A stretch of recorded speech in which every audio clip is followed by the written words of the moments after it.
parti, mesdames et messieurs. Nous sommes au Palais du Peuple, et là où campagne, il y a président du Sénat et bandit, campagne ango. Tu as vu cette campagne, bon, c'est la formalité, c'est ma campagne. La beauté et la démocratie, donc tu as vu comment les choses se passent, tu as vu la réalité, Alexis Tambwe Mwamba, toujours dans minute yo, azaka favori, accompagné par sénateur. Hier, tant qu'il a déposé candidature naie, tout le monde est là, malonga et que ça la manangwa te. Tu es biché manenga taillé déjà et que ça n'anga bon tolo banini. En tout cas. Bon, dans l'ambiance qui se passe déjà dans les bandes à Palais du Peuple, les militants, il y a des partis politiques, il y a plateforme, il y a FCC, il y a FDC, Bazaka quand même ambiance na bango, il y a des candidats na bango. Tokolo basusu nini, toze la kaka oeke bima le 27. Pe ya kokama bato bazokama comment Alexis Tambwe Mwamba peut postuler en tant qu'indépendant soutenu par FCC. Il fallait le bagage candidat FCC. Bon, FCC c'est un regroupement politique où ils ont reconnu na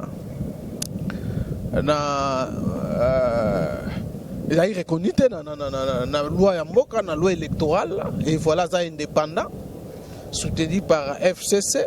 Il y a pas un parti politique né au Bamsouba le parti politique à Malette, c'est mon raté membre de FCC. En tout cas, sans plus tarder, puisque Suanga, Monisa Bango ba image, au Ezako Leka, Toekaka, malgré la bonne information, mais rien, il y a dansé, Tokozela, na Senango, na bureau yango Kota, cache pesa nangote. Et voilà, mesdames et messieurs, en tout cas. On va revenir tout à l'heure. Botala, ce qui se passe d'abord.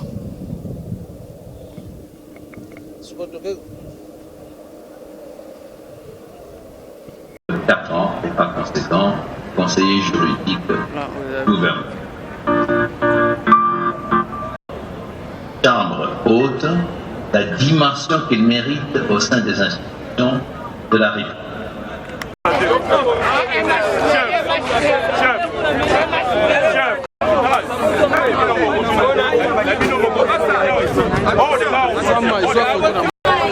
Ok,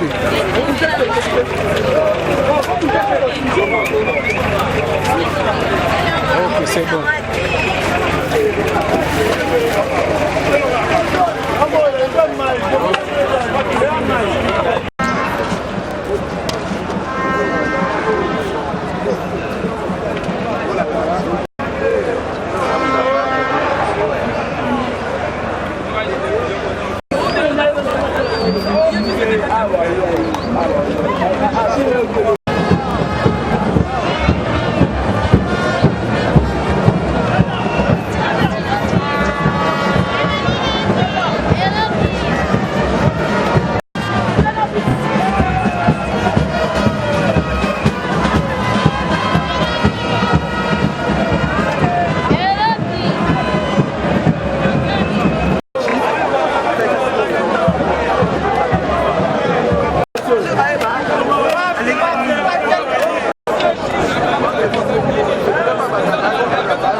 faisons d'abord confiance aux honorables sénateurs et nous pensons qu'ils feront un choix qui répond aux attentes du peuple congolais.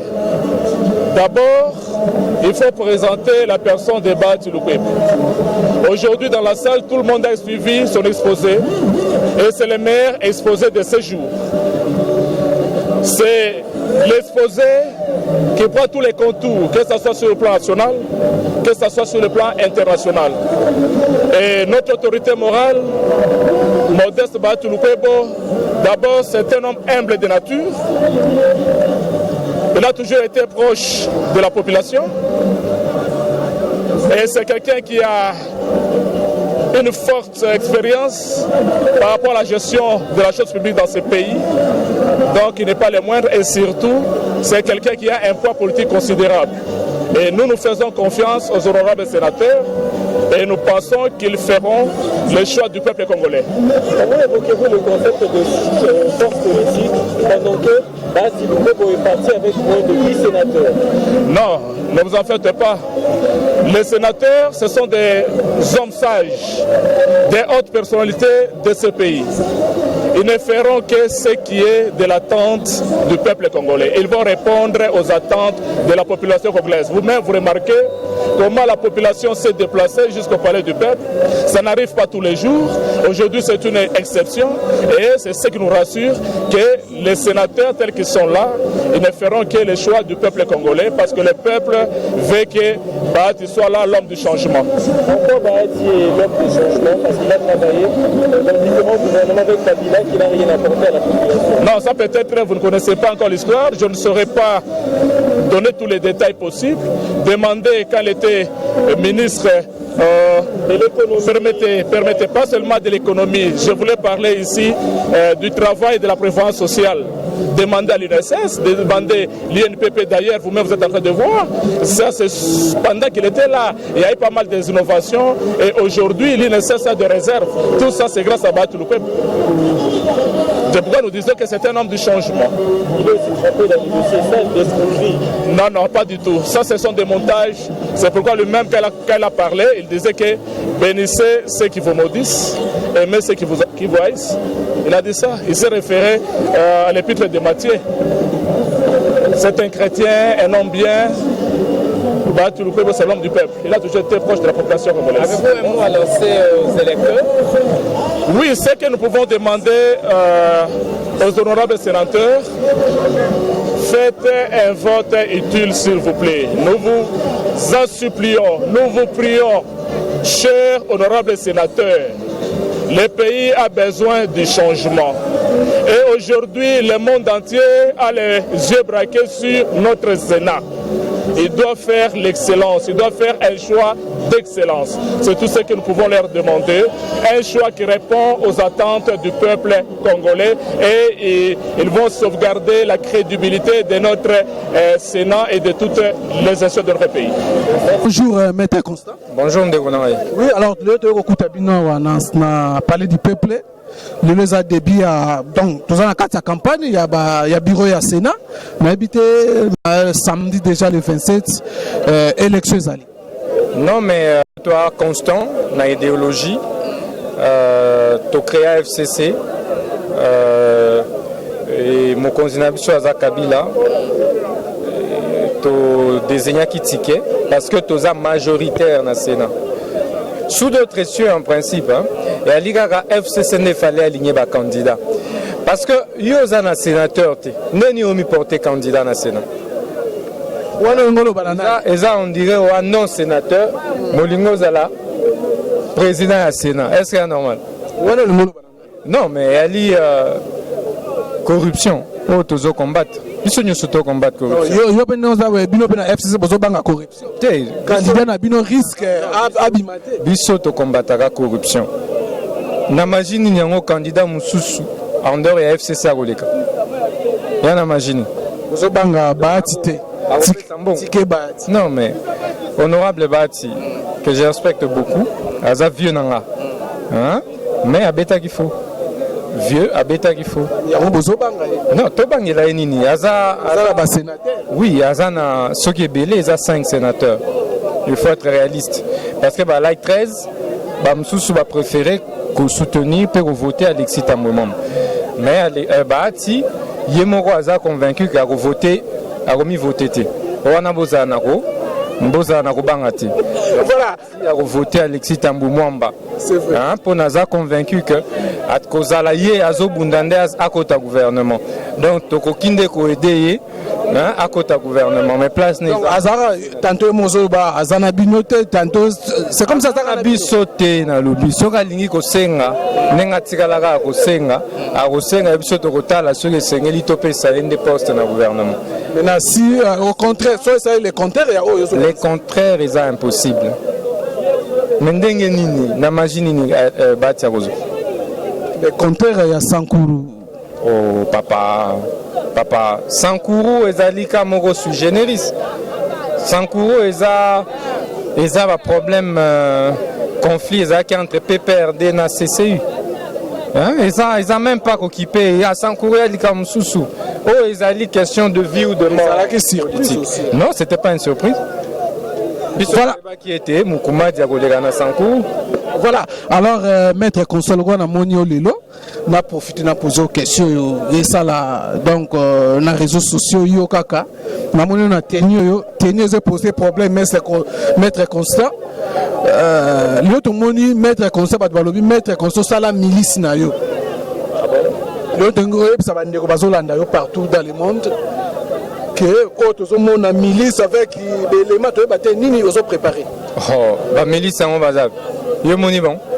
La photo te mona que ça. Donc il y a la photo yo moni photo. Ngana za muto politique à rumeur ta. Boze la mokolo bo mona na mindu ki ndebo tu na question. Jusque là na mindu ki. Auto mona banani. Baza wapi? Photo ngweza wapi? Yo moni photo te. Na moni honte. Yo la kisanga photo. Oh muto akoki ko vanda na matongi. Asali Photoshop à Facebook. C'est à constant mais yo yebi il y a pas longtemps ba misi photo na ramoko Constant Mutamba 40 ans après. Bo moni ngope. Est-ce zalingai? Donc batou. Voilà. Donc basali ba Photoshop. Hein? Donc tout comme occupé aussi la Photoshop, oui, Constant Azan armé Mobimbazo préparé. Non, toi n'a pas ça stabilité en Mboka. Hein? Na lingité na la moto aliboso à déstabiliser Mboka. Hein? Coalition FCCK chez Zali coalition il y a ba patriotes, il y a bato balingi Mboka. Hein? Balingité Mobulu eko tapé makile tanga. Yo moni to mobiliser ba militants. Moni mutasali Mobulu. Mutasali Mobulu azate. Donc, vous allez apaiser, vous allez na intention, il y a aussi la mutuma betebiso, tu réagis à une attaque. Ah, vous savez que tu attaquer à Bangomo Baosam. Le coup l'attaque au ça récemment, il y a des quoi PPRD, oh balubaki, il y a une question, mais on a peut-être qu'on répondre. Dernier, il va finir, va tu porter fils moko na justice. Oh, on a évité. On a membre PPRD, on a président Nojek. FCC. On a question. Les APFCC des saliens, voilà, merci. Maître Constant Mutamba Tozwaki. En tout cas, tous ça la tour, tous le cadre ya FCC, na ba cadre ya AFDC. En tout cas, tout à l'heure là, tous kutana na bande komususu.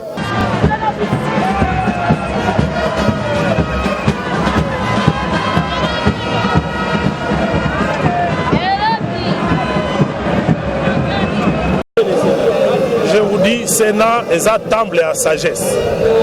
Donc, pour nous dans Sénat, il faut d'abord la sagesse. Au monde ndenge, on dit c'est basi nukwebo, azana sagesse qui fait que batuebele baza simanae. Il sait concilier toutes les forces. Si vous voyez nos cadres, il y a des anciens du PPRD, des anciens de tous les partis. On va pona qui koya simabati nukwebo, on a sagesse nae. Viki Katimwa.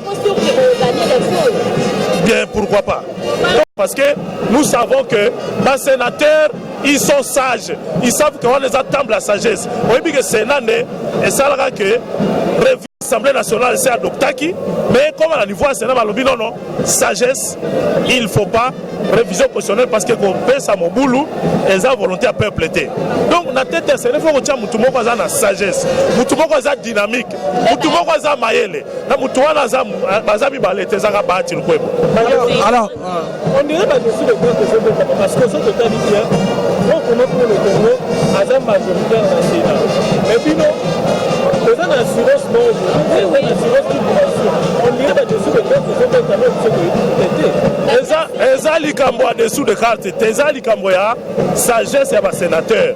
Au monde où tu connais kana Sankuru, FCC ça qui majoritaire. Mais bango ba ponaki ba lobi non non, to tia gouverneur oyo akoki ko tombo la province na biso. Oyebi déjà expérience à 2007 à la Sénat. MP majorité présidentielle ezalaki na candidat na e, bazalaki pe ebele. Mais muto le cas qui eza mutu moko ya opposition avec peu de sénateurs, mais bango basalaki nde sagesse na bango. Ba ponaki muto oyo akoki ko sala que Sénat etikala le temple de la sagesse. Et donc c'est la même expérience, l'histoire va se répéter. Je vous dis l'histoire va se répéter parce que Bokomona Modeste Bati Lukwebo a koleka président ya Sénat. Parce que tous en a confiance na Mayele na Boanya yaba sénateur. Il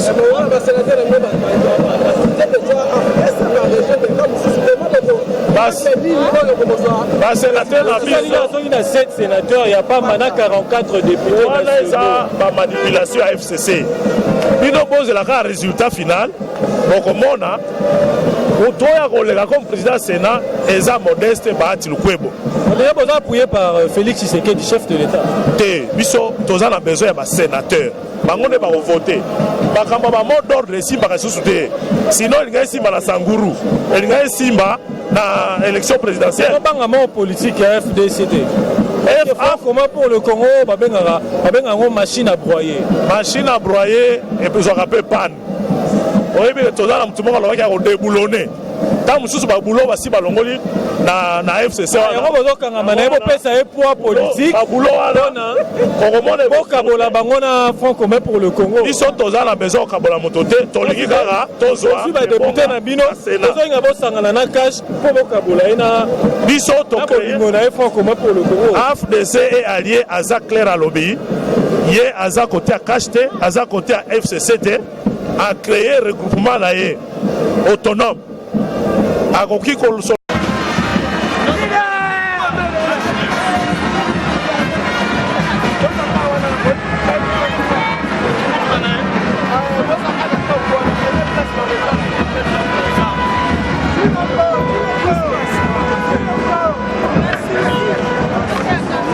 Voilà, mesdames et messieurs, ça n'est fini. C'était vraiment Tozaïna Paye du peuple là-haut, campagne Zalaki Kosalama. Il y a le président du bureau du Sénat.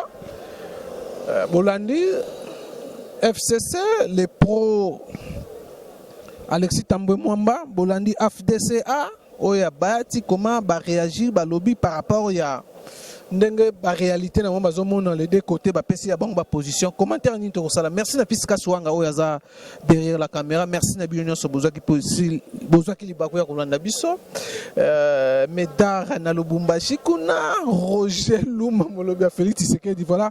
Merci na Bino, merci na Nico. Merci na Bionion Soto TikTok kutani mbala ya simana numéro msusu. Bye bye.